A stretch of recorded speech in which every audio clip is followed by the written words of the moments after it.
은혜로운 귀한 찬양 감사드립니다. 오늘 우리에게 주시는 하나님의 말씀을 함께 봉독하겠습니다. 오늘 주시는 말씀은 사도행전 15장 1절에서 21절까지의 말씀이 되겠습니다. 그 중에서 1절, 2절 그리고 13절에서 18절의 말씀을 교독하시겠습니다. 제가 먼저 1절을 읽겠습니다. 어떤 사람들이 유대로부터 내려와서 형제들을 가르치되 너희가 모세의 법대로 할례를 받지 아니하면 능히 구원을 받지 못하리라 하니 바울 및 바나바와 그들 사이에 적지 아니한 다툼과 변론이 일어난지라. 형제들이 이 문제에 대하여 바울과 바나바와 및 그 중에 몇 사람을 예루살렘에 있는 사도와 장로들에게 보내기로 작정하니라. 13절 말씀입니다. 말을 마침에 야고보가 대답하여 이르되 형제들아 내 말을 들으라. 하나님이 처음으로 이방인 중에서 자기 이름을 위할 백성을 취하시려고 그들을 돌보신 것을 시므온이 말하였으니 선지자들의 말씀이 이와 일치하도다 기록된 바 이후에 내가 돌아와서 다윗의 무너진 장막을 다시 지으며 또 그 허물어진 것을 다시 지어 일으키리니 이는 그 남은 사람들과 내 이름으로 일컬음을 받는 모든 이방인들로 주를 찾게 하려 함이라 하셨으니 즉 예로부터 이것을 알게 하시는 주의 말씀이라 함과 같으니라. 아멘. 오늘 말씀의 제목은 다시 세우는 다윗의 장막, 또 무너진 장막이 다시 세워지려면 어떻게 하면 좋겠나 하는 내용이 될 수 있습니다. 저는 오랫동안 우리 성도들과 함께 기도하는 제목이 있습니다. 그것은 뭐냐면 357 비전, 많이들 들어보셨겠습니다만은 3은 뭐냐면 3년 내로 사랑의 교회와 한국교회가 제자훈련의 국제화를 통하여 한국교회가 글로벌 사역의 플랫폼이 되게 하여 주시옵소서. 3년 내로, 5년 내로 한국교회가 중국교회와 함께 효과적으로 잘 서로 이렇게 연합하고 소통해서 함께 중국교회를 효과적으로 섬겨서 세계 선교를 마무리할 수 있도록 중국교회와 함께 선교사를 파송하는 은혜도 있게 하여 주십시오. 7년 내로 한국교회가 다시 한번 피 흘림 없는 복음적 평화 통일에 생명력인 은혜를 허락하여 주시기를 소원합니다. 이런 기도 제목을 같이 나누고 있습니다. 들어보셨습니까? 우리 교회 교우들이라면 다 들어보셔야 되는 거예요. 이런 기도의 제목을 갖고 있는데, 근데 이런 기도의 제목을 이루기 위하여 하나님께서는 일마다 때마다 그냥 우리가 으쌰 한번 해보자 그래 되는 건 아니고 말씀을 통한 확신을 주시고 그 말씀을 가지고 기도 제목으로 삼게 하시고 그렇게 해서 그 일을 이루어 주시는 것이에요. 일마다 때마다 그렇게 하시는데 요즘 제게 묵상되는 것 중에 하나가 오늘 요절 말씀 16절에 있는 말씀이에요. 15장 16절에 있는 말씀 16절을 우리 다시 한번 다 같이 또박또박 같이 읽겠습니다. 함께 보죠. 이후에 내가 돌아와서 다윗의 무너진 장막을 다시 지으며 또 그 허물어진 것을 다시 지어 일으키리니 그렇게 했습니다. 거기 보니까 다윗의 무너진 장막을 다시 짓겠다. 또 그 허물어진 것을 다시 지어 일으키겠다. 뭐 이걸 내용을 정확히는 다 모르지만 그러나 하여튼 무너진 장막을 다시 세워 일으키면 좋겠다 하는 이런 마음의 생각을 여러분들 하실 수 있을 거예요. 저는 이 내용이 과거에 제가 청년 시절에 엘리야가 850대 1, 그 바울과 그 아스라의 선지자들 850대 1과 함께 그 영적 치열한 전투를 벌이잖아요. 그러면서 열왕기 18장 30절에 이런 내용이 나와 있습니다. 같이 읽어보겠습니다. 엘리야가 모든 백성을 향하여 이르되 내게로 가까이 오라. 백성이 다 그에게 가까이 가매 그가 그다음 뭐에 무너진 여호와의 제단을 수축하되 그렇게 나왔어요. 그가 무너진 여호와의 제단을 수축하되. 청년 시절에 저희들은 함께 기도하고 함께 꿈을 나눈 동료들과 함께 우리의 마음속에 이런 소원을 가졌어요. 하나님, 이 시대에 무너진 제단을 수축하게 하여 주십시오. 우리 청년들 그때 뭐 가진 것도 없고 내놓을 것도 없고 대단한 것도 전혀 없었지만 그러나 마음속에 간절한 소원을 주셨어요.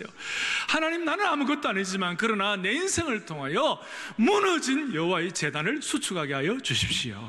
그 마음 간절해가지니까 자격도 없고 부족하고 다 다듬어진 것도 아니지만 저 마음 하나 가지고 하나님의 시대에 허물어진 재단을 수축하게 하여 주십시오. 황폐하고 어려운 삶들을 다시 한번 사람 거할 곳이 되게 하게 하시고 그곳이 수리되고 보수되게 하여 주셔서 그 장소가 물된 동산 같고 물이 끊어지지 않은 샘 같은 은혜가 있게 하여 주십시오. 그 마음에 소원을 주셔서 그 소원 가지고 한결같이 달려오게 했더니 하나님께서 많은 젊은이들을, 저런 기도의 제목을 갖고 있는 젊은이들을 써주신 것을 기억합니다. 우리가 지금 많은 제목들이 있고 짐도 있습니다만은 여러분 오늘 마음속에 꼭 하나 다짐하세요. 하나님, 내가 무너진 재단을 수축할 수 있는 하나님의 도구 되기를 원합니다. 그러려면 오늘 이 말씀 16절 요절에 있는 말씀, 다윗의 무너진 장막을 다시 세우겠다. 당시에 이 장막이라고 말하면 모세가 가진 광야의 모세의 영광스러운 성막이 있었어요. 그리고 그 이후에 예루살렘에 솔로몬의 영광스러운 성전이 있었어요. 그 영광스러운 솔로몬의 성전과 또 모세의 언약의 성막, 하나님께서는 모세의 성막을 다시 이렇게 세우겠다, 솔로몬의 성전을 다시 회복하겠다, 그렇게 말씀하지 않으시고 오늘 뭐라고 말씀하시느냐, 무너진 다윗의 장막을 다시 세우겠다 그랬어요. 여기에 무슨 깊은 함의가 담겨 있는지, 여기에 어떤 신학적인, 신앙적인, 선교학적인 우리의 삶의 실제적인 차원에서의 내용이 들어있는지를 오늘 말씀을 통해 또박또박 정리하고 하여튼 우리의 모든 성도들의 마음속에 무너진 장막들이 회복되기를 원합니다. 사도행전 15장 오늘 본문은 예수님이 승천하시고 난 다음에 15년쯤 뒤에 일어났던 본문이에요. 15년쯤 뒤에 무슨 일이 벌어졌는가 하면, 여러분 안디옥 교회 잘 아시잖아요.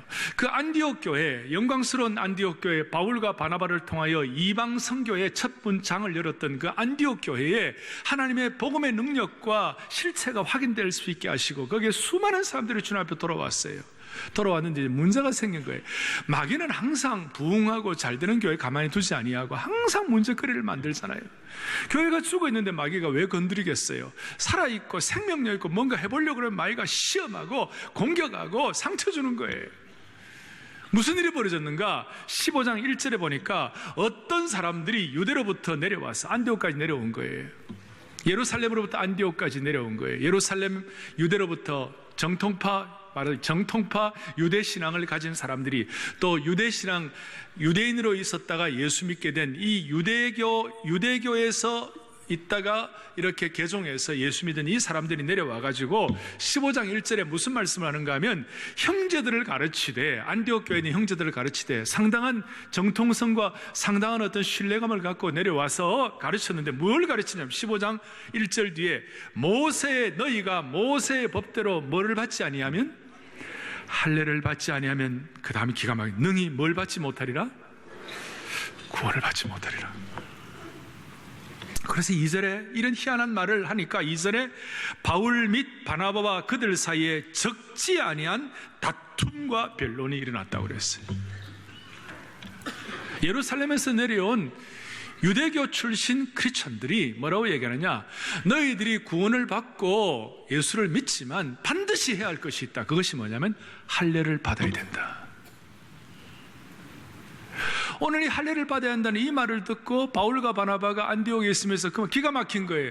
이 무슨 말이냐? 그러면서 서로 이제 소위 그러니까 서로 다툼과 분쟁이 일어나기 시작한 거예요.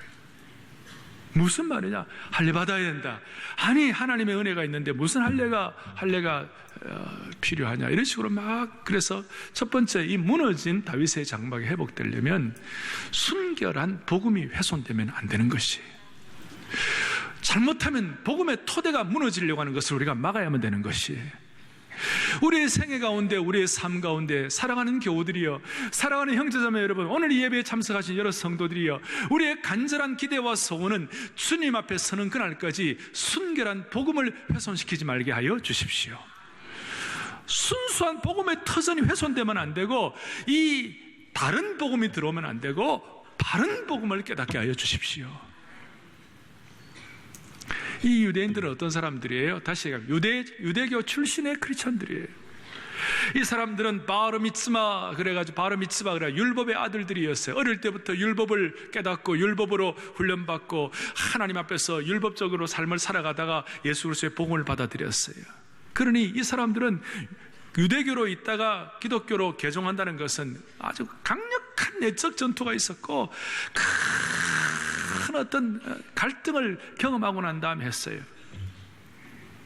그러니까 이 사람들은 반드시 언약의 자손의 증거가 할례이기 때문에 할례를 받아야 되는 거예요. 근데 자기들이 할례 받는 거는 있어 오케이. 그런데 문제가 뭐냐? 다른 이방인들, 유대교 출신이 아닌 유대인들 출신이 아닌 헬라인이라든지 로마 사람들이라든지 당시에 있었던 고대 근동 사회에 이스라엘 족속들을 말고 다른 사람들이 예수를 믿을 때 그때에도 유대 출신자들은 적어도 예수를 믿으려면 할례 정도는 받아야 안 되겠나, 우리가 받는 할례 정도는 받아야 안 되겠나라는 것을 주장하기 시작했어요. 여기에 이제 문제가 생기기 시작하는 것이에요. 그것 때문에 다툼과 변론이 났어요. 여기에 왜 문제가 있습니까? 이 사람들의 입장에서는 예수를 믿는 것이 그렇게 간단한가? 그러면서 우리식으로 표현하면 갈보리로 가는 길, 골고다로 가는 길, 골고다의 빛뿐만 아니라 갈보리로 가는 길에다가 한 가지 더 가야 할 곳을 추가했어요. 그것이 뭐냐? 시내산도 가야 한다, 이렇게 생각하는 거예요. 갈보리의 언덕만으로 부족하다, 갈보리 골고다의 피로만 부족하다, 시내산에 가가지고 할례도 받아야 된다, 그렇게 하는 것이. 유대인들 입장에서 할례 받는 것은 이해가 될 수 있지만 그것을 복음 안에 그것을 플러스 알파를 시키는 거예요. 이 사람들의 무슨 예수님의 은혜를 부인한 것이 아니에요. 우리가 문제가 그거예요. 이단이라고 그러는 것, 문제가 생기는 것, 신앙생활 하면서 조금 어려움이 생기는 것 중에 문제가 뭐냐 하면 거기에다가 플러스 알파를 하는 거예요. 뭔가를 추가를 하는 것이에요. 이것이 왜 문제가 됩니까? 그게 추가를 하면 무슨 문제가 됩니까? 갈보리로 가는 길에다가 왜 시내산을 추가하는 것이 문제가 됩니까? 갈보리 언덕에 예수 그리스도의 보혈의 피만으로는 부족하다. 예수 그리스도의 십자가의 골고다의 언덕에 십자가의 피로만 부족하다, 예수 그리스도의 십자가의 능력이 부족하다라고 생각하고 거기에다가 물을 타버리고 희석을 시켜버리고 믿음으로만 구원받는 이 놀라운 하나님의 선포에 대해서 희석시켜버리는 것이에요.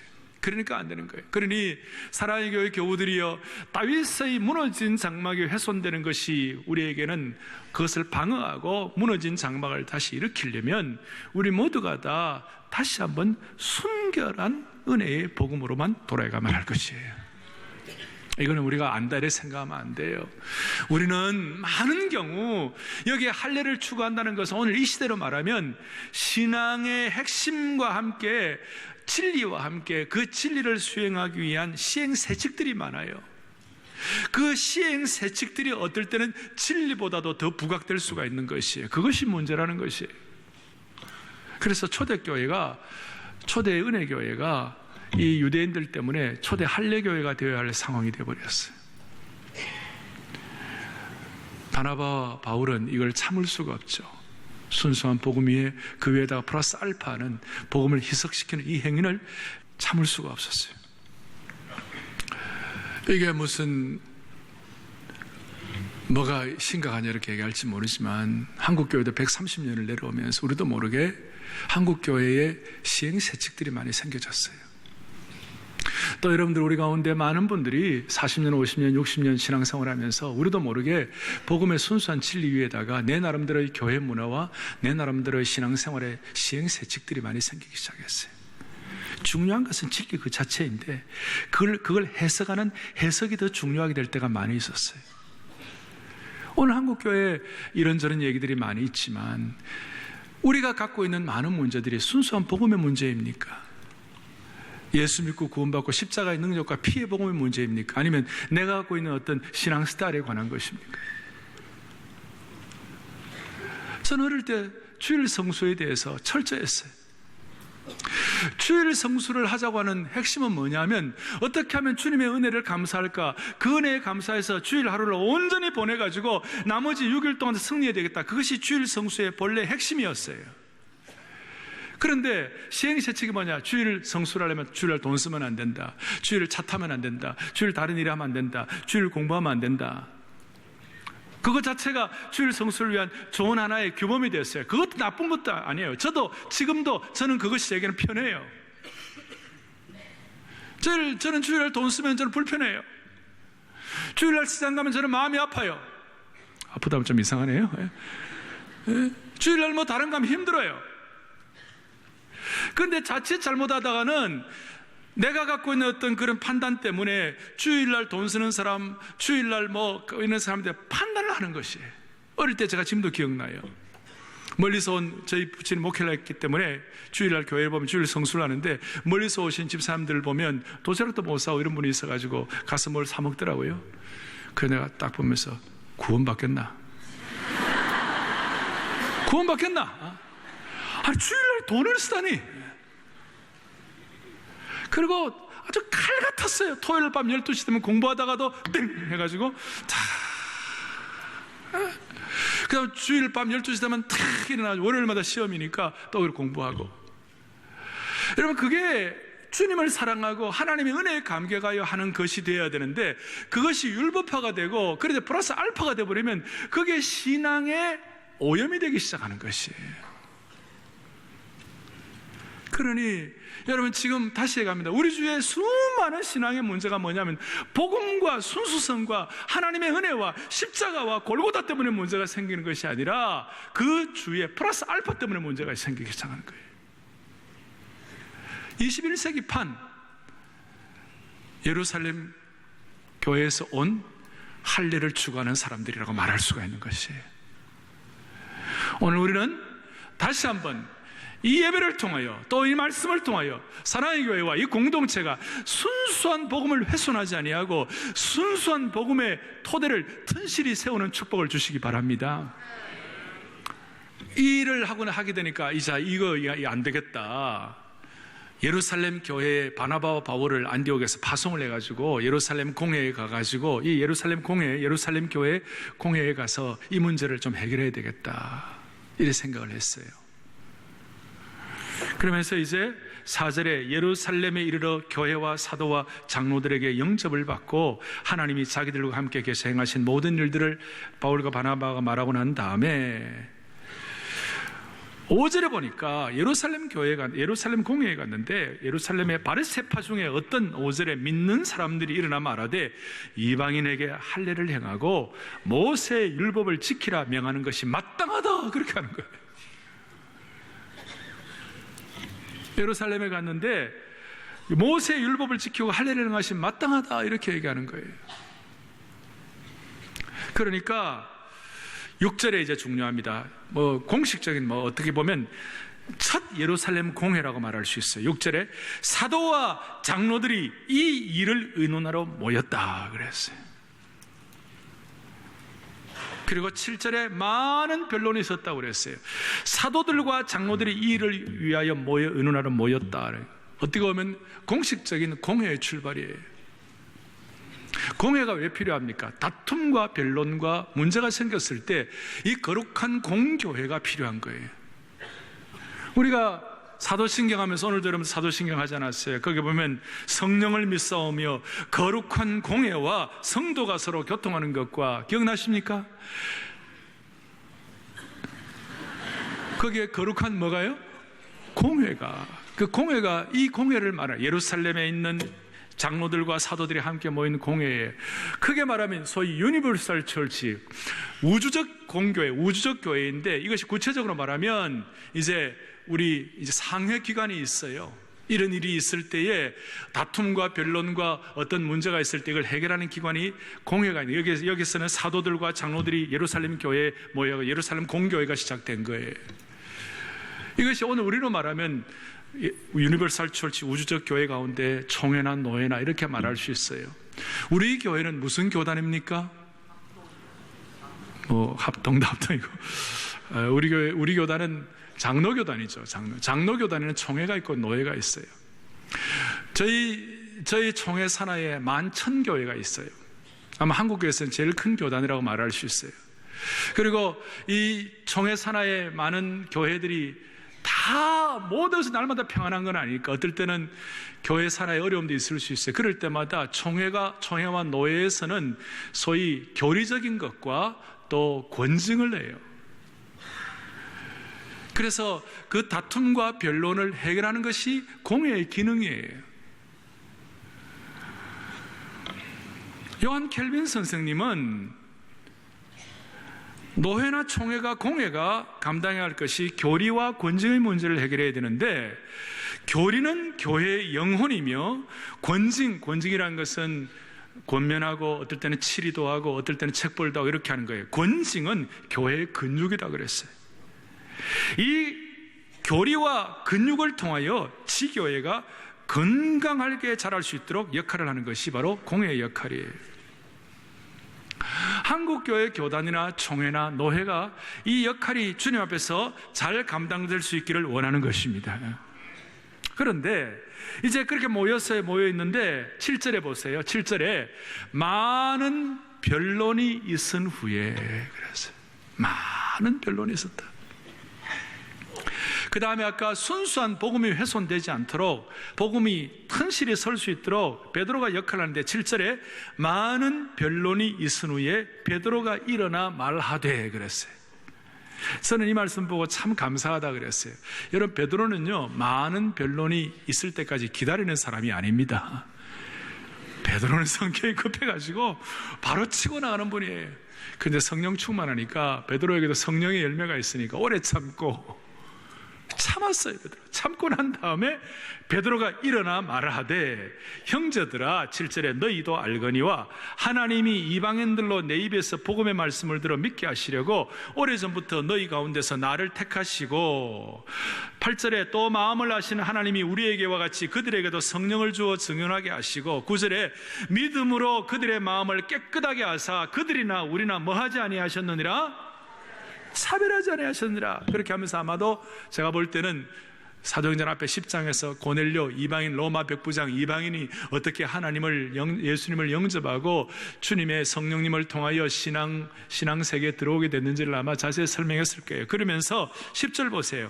그런데 지금 너희가 어찌하여 하나님을 시험하여 우리 조상과 우리도 능히 매지 못하던 멍에를 제자들의 목에 두려느냐 그랬어요. 왜 이방인들에게, 유대인들은 할례 받는가? 그건 it's okay, 그건 괜찮다마는 왜 유대인들이 아닌 이방인들에게 할례를 행하게 해가지고 또 다른 멍에를 그들의 목에 씌우려고 하냐? 왜 잘못된 거 아니냐? 그러면서 11절 베드로의 강력한 선포예요. 11절 또박또박 같이 읽어보겠습니다. 그러나 우리는 그들이 우리와 동일하게 그 다음에 주 예수의 은혜로 구원받는 줄을 믿노라 하니라. 아멘. 자, 우리와 동일하게 뭐로 구원받는다고요? 주 예수의 은혜로 구원받는다. 동일하게 구원받는다. 무슨 말씀입니까? 모든 사람들 너무 귀한 말씀이죠. 빈부, 귀천, 유무식, 남녀노소를 불구하고 어린아이부터 포에버 이르는 모든 사람들 여유 없이 무한하신 사랑과 하나님의 은혜로 구원받는다. 그것이 그렇게 하니까 제가 참 좋아하는 구절이에요. 11절 뒤에 주 예수의 은혜로 구원받는 줄 믿노라니까 12절 온 무리가 그 다음 뭡니까? 가만히 있어 바나바와 바울이 하나님께서, 저는 이 말씀 너무 좋아합니다. 강력한 복음이 확고하게 선포되면 사람들의 입을 다물게 하는 능력이 있는 것입니다. 온 무리가 가만히 있어 일시에 조용해진 것입니다. 복음의 능력을 통하여 우리 주위의 시끄러운 것들이 일시에 조용해지는 그날이 오기를 간절히 바라는 것입니다. 베드로가 이와 같이 선포를 했습니다. 베드로가 간절히 선포를 했습니다. 선포하니까 일시에 모든 사람들이 침묵을 지킬 정도로 하나님의 은혜에 대해서 그렇구나, 사람들의 목에 또 멍에를 씌우면 안 되겠구나 이렇게 생각을 했어요. 그 다음 오늘 핵심 중요한 두 번째인데, 두 번째는 뭐냐면 야고보의 선언을 통하여 무너진 다윗의 장막을 회복시켜 주시는 거예요. 야고보의 선포를 통하여. 자, 이렇게 하니까 그 다음 13절에 말을 마침에 야고보가 대답하여 이르되 형제들아 내 말을 들으라. 베드로가 얘기하고 난 다음에 야고보가 또 얘기했어요. 이 야고보는 예수님의 동생 야고보고 낙타무릎 야고보고 초대교회 예루살렘 교회의 담임 목사님과 같은 역할을 했던 야고보예요. 이 야고보는 유대인들의 입장에서는 거룩한 야고보고 유대인들의 입장에서는 초대교회 기둥과 같았어요. 문제가 생길 때마다 중재하는 사람이었어요. 그리고 강력한 유대교 출신이 아닙니까? 그러니까 이 야고보가 벌떡 일어날 때 사람들이 조용해지기 시작하면서 얘기를 듣습니다. 오늘 우리에게도 이런 사람이 필요하고 또 우리도 이런 역할을 할 수 있으면 좋겠습니다. 야고보가 말하니까 소위 유대주의자들, 유대교 출신 그리스도인들 가운데 할례를 행해야 된다고 하는 사람들이 희망을 가졌을지 모르겠어요.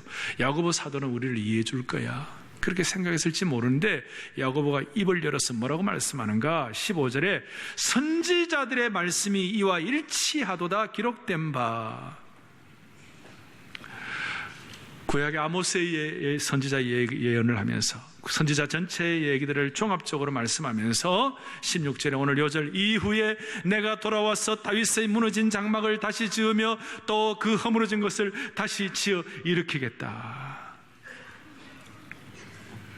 왜 무너진 장막을 다시 세우며 그 허물어진 걸 다시 지어 일으켜 세울 것인가? 그 이유는 뭐냐? 17절 너무 귀한 말씀이에요. 그 이유는, 무너진 다윗의 장막을 다시 세우는 이유는 뭐냐면 그 남은 사람들과 내 이름으로 일컬음을 받는 모든 이방인들로 주를 찾게 하려 함이라 하셨으니 그랬어요. 18절에 주 예로부터, 즉 예로부터 이것을 알게 하시는 주의 말씀이라 함과 같으니라. 자, 여기에 깊은 뜻이 내포되어 있어요. 제가 말씀드렸죠. 왜 솔로몬의 성전이 아니고 왜 모세의 성막이 아니라 왜 다윗의 장막을, 무너진 장막을 세워야 되는가? 다윗의 장막은 어떤 뜻이 포함되어 있는가? 다윗의 장막이 회복된다는 것은 과연 무슨 뜻인가? 거기에 많은 해석들이 있지만 핵심 해석은 이것입니다. 모세의 성막이 아니라 솔로몬의 성전이 아니라 다윗의 성막을 회복한다는 핵심 뜻은 다윗을 통하여 예배가 회복된다는 뜻입니다. 여러분, 우리가 전에 불렀던 복음성가 중에 하나가 지금은 엘리야 때처럼 주 말씀이 선포되고, 그 말씀과 2절에 또 에스겔의 환상처럼 마른 뼈가 살아나고, 그 다음 또 주의 종 다윗의 때와 같이 뭐가 회복된다고 그랬습니까? 예배가 회복된다고 그랬어요. 아마 그 말씀을 작곡하고 쓴 사람은 성경의 핵심이 뭔지를 알고 있을 거예요. 또 주의 종 다윗의 때와 같이 예배가 회복되네.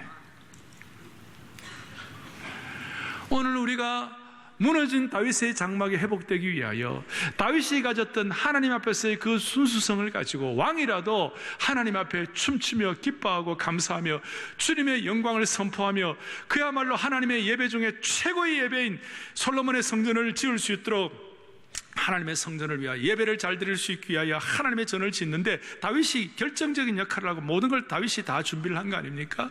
그러니까 결국 핵심 중에 하나는 다윗의 예를 통하여 하나님께서 예배가 회복되도록 만들어주시고, 그 다음에 예배가 회복되는 것 자체가 중요한 것이 아니라 예배가 회복되기 위하여 가져야 할 제일 중요한 정신이 뭘까? 그 이유가 17절에 말씀을 다시 한번 얘기하고 있죠. 그 남은 사람들과 내 이름으로 일컬음을 받는 모든 이방인들로 주를 찾게 하려 함이라. 모든 예배가 회복되는 가장 중요한 정신은 여러분과 제가 지금 이 시대에 허물어진 것을 수복하고 회복해야 할 중요한 일은 예배가 회복되는 걸 통하여 일을 이루어야 하는데, 예배 회복의 가장 중요한 정신은 뭐냐? 이방인들이 주께 돌아오는 것이에요. 믿지 않는 영혼들이 주님 앞에 돌아오는 것이에요.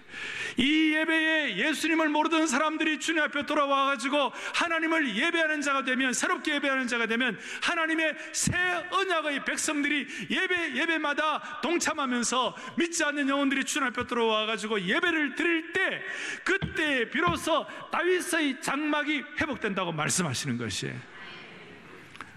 솔로몬이 예루살렘 성전을 짓고 헌당할 때에 사람들은 예루살렘 성전 자체가 영광스러워서 찬란하도다 예루살렘 성전이여 쉐키나 영광이 충만하도다. 그렇게 하면서 막 하나님을 예배하려고 그렇게 하는데 하나님께서 뭐라고 하셨어요? 그것만이 아니야.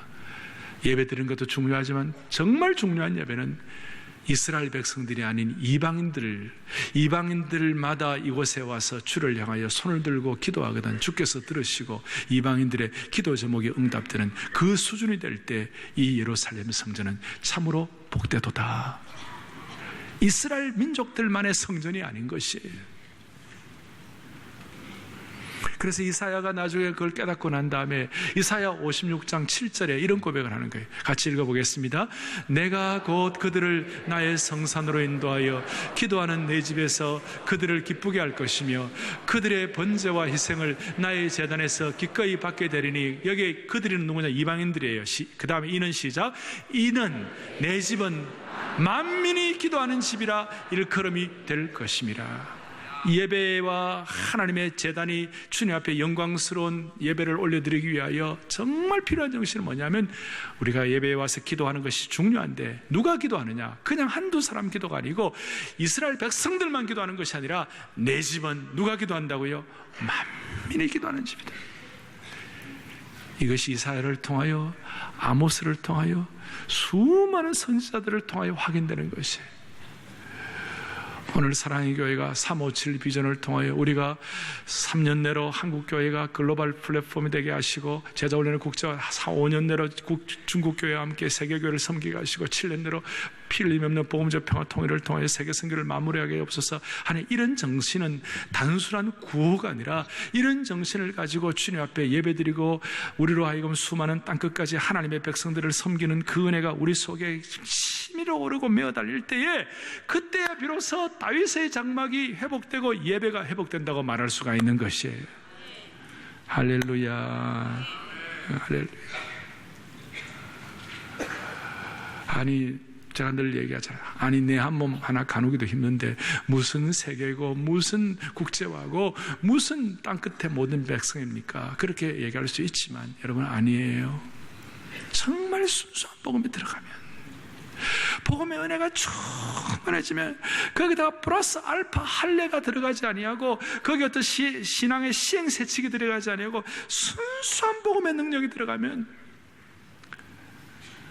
야고보는 이스라엘 백성들 가운데 할례와 유대교적 전통과 이스라엘 백성의 그야말로 바르 미츠바 율법의 아들로서의 삶을 최고로 잘 살았던 사람이에요.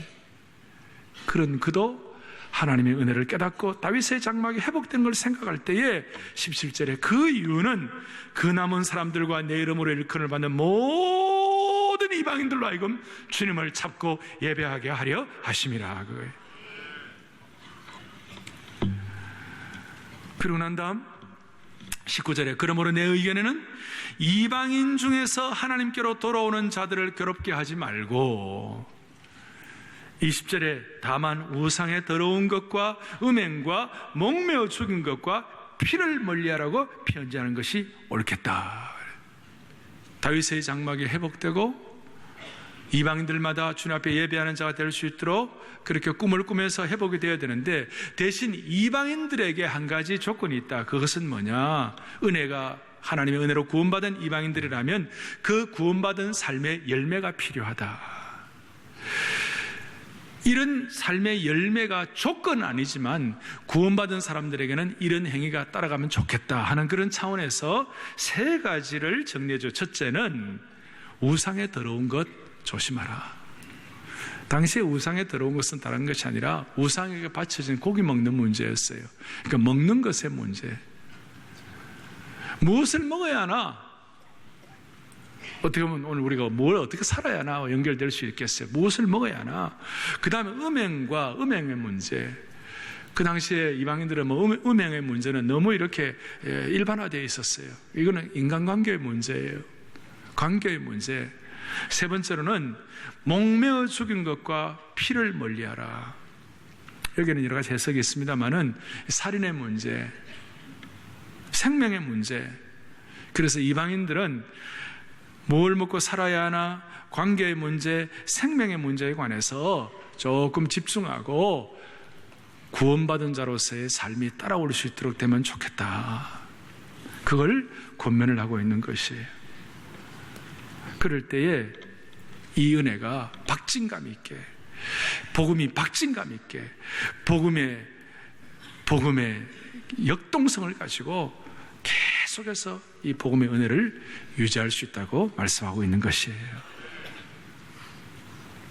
그러니까 은혜 위에 플러스 알파를 하지 말고, 또 하나는 은혜로 오염되고 무너진 부분들이 있다면 그걸 세우기 위하여 이 바울과 바나바와 닥터 누가가 우리에게 주어진 원칙이 뭐냐면, 우리가 은혜 아래 있기 때문에 자연스럽게 따라오는 행위로서 우리의 자유를 제한할 수 있다는 것이.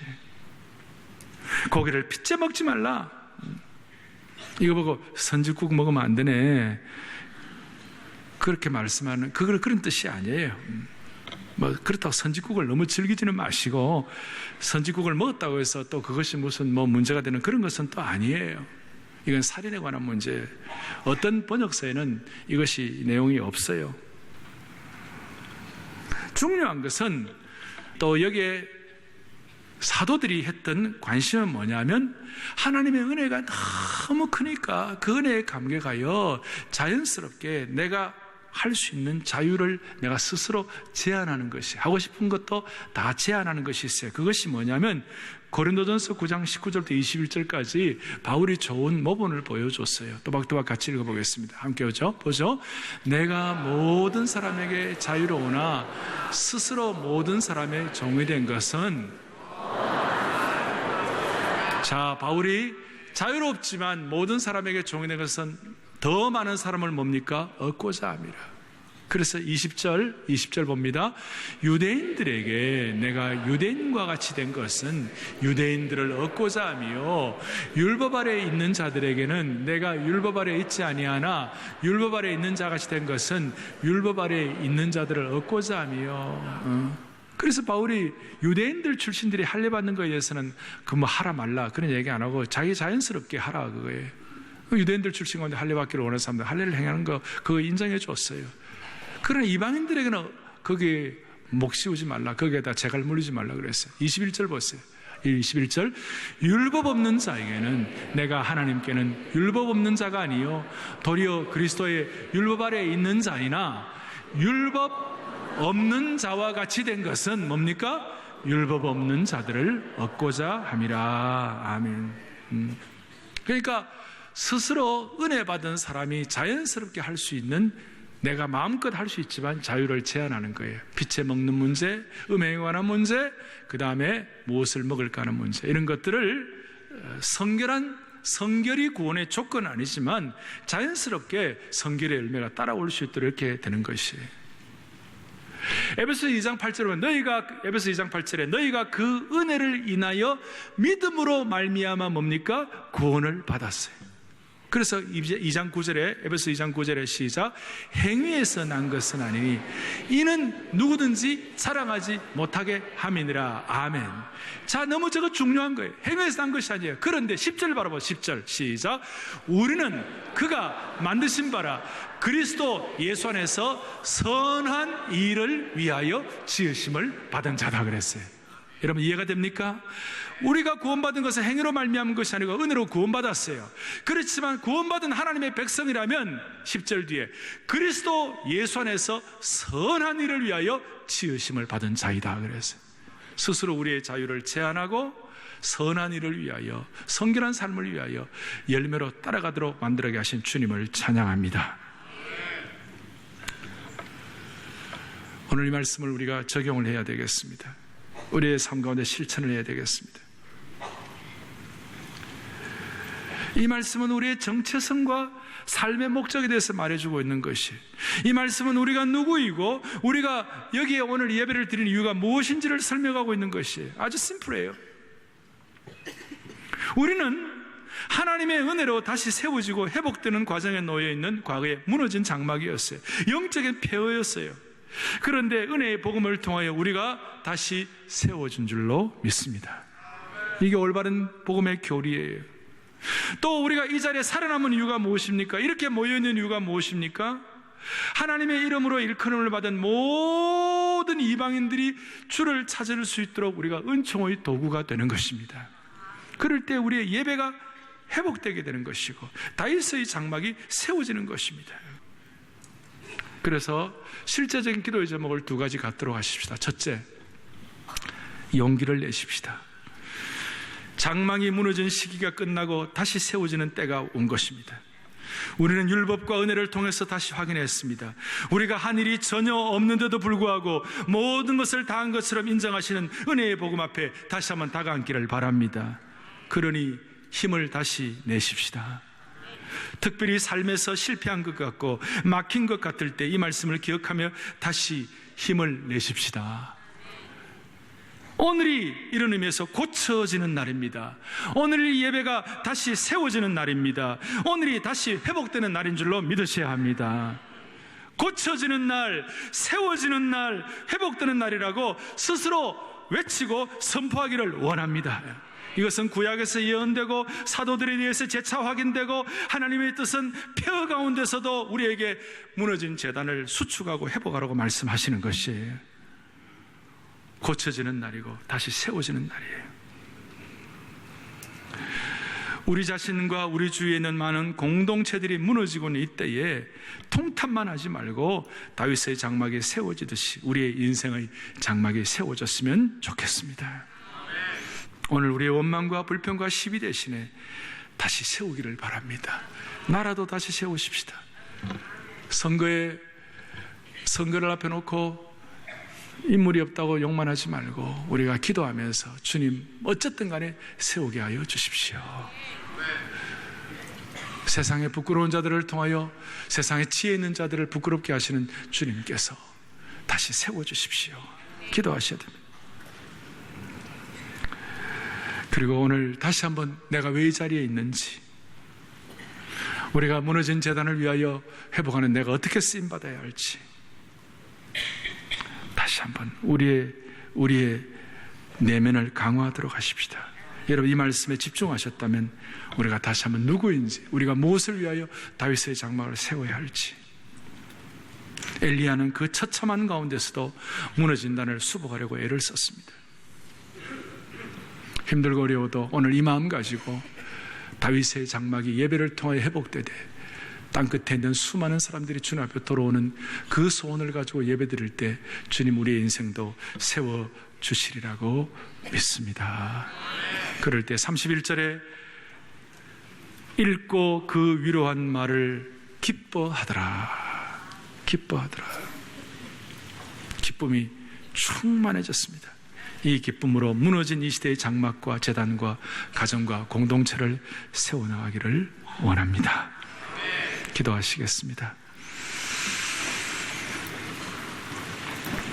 하나님 아버지, 오늘 이 말씀 듣고 다시 한번 은혜의 복음에 감격하여 거기에다가 다른 어떤 것 추가하지 아니하고 순수한 복음의 능력을 평생 지속하게 하여 주시옵소서.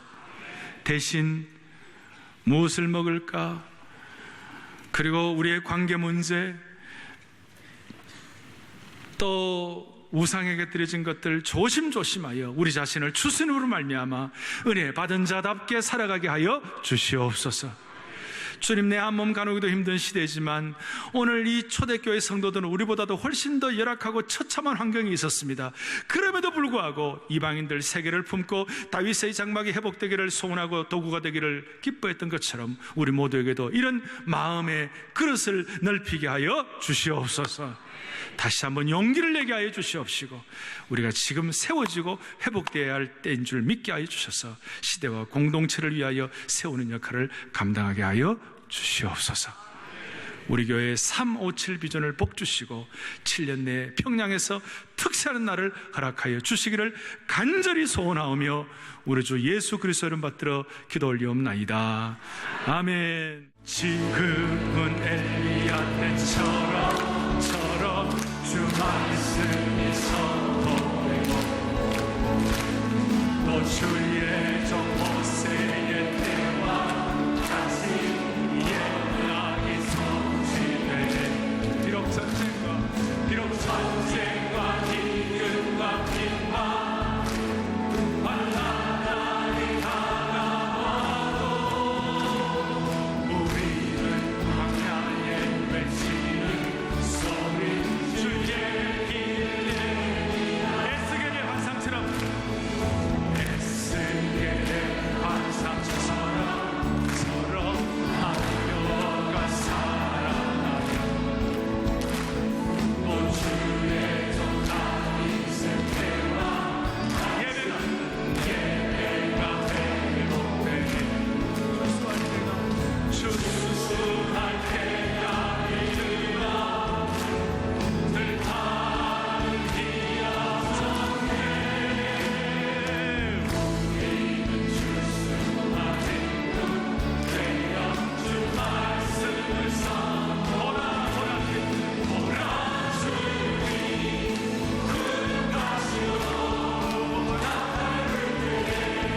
제107기 제자훈련 지도자 세미나가 남가주 사랑의 교회에서 개최됐습니다. 한인교회 목회자를 비롯해 해외 목회자들이 함께한 가운데 주제 강의와 현장 참관 등의 강의가 엿새 동안 진행되는데요. 사랑의 교회 오정현 목사는 온전론 주제 강의에서 지난 30년 목회를 돌아보며 목자의 심정을 강조하고 실천적인 제자의 삶에 대해 강의했고, 이어서 교회론과 제자도, 제자훈련과 교회 성장 강의로 한인교회를 비롯해 해외교회 사역에 실질적으로 도움이 될 수 있는 내용으로 강의했습니다. 주제 강의와 더불어 제자훈련의 실질적 지침에 대한 강의가 계속 이어졌는데요. 참석자들은 아침부터 늦은 밤까지 모든 일정에 참여하며 제자훈련 교회들의 실제 사역을 통해 효과적인 제자훈련 적용 방안을 모색하는 시간을 가졌습니다. 제107기 제자훈련 지도자 세미나에 참석한 목회자들을 통해 교회마다 목회의 본질이 회복되고 건강한 교회, 제자훈련 선교교회로서 제자훈련 국제화, 제자훈련 2.0 시대를 함께 만들어가기를 소망합니다.